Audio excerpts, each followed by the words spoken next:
General ওয়াকারুজ্জামানের সম্প্রতি দুটি মন্তব্য ঘিরে চলছে আলোচনা এবং সমালোচনা। কেউ কেউ তার পক্ষেও কথা বলেছেন, কেউ তার বিপক্ষেও কথা বলেছেন।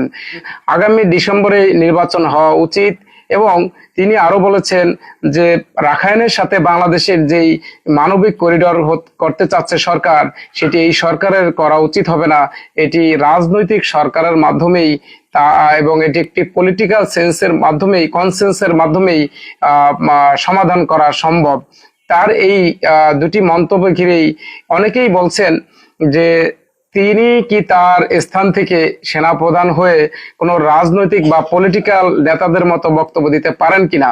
আবার কেউ কেউ বলছেন যে যখন একটা দেশের বিপ্লবের মাধ্যমে একটা দেশের সরকার গঠন করা হয়, তখন দেশের সংবিধানকে এতটা গুরুত্ব বা প্রায়োরিটি দেওয়া হয় না, যার ফলে এই জেনারেল ওয়াকারুজ্জামান তার স্থান থেকে বর্তমান প্রেক্ষাপট অনুযায়ী বা সিচুয়েশন অনুযায়ী এই ধরনের মন্তব্য বা বক্তব্য তিনি দিতেই পারেন।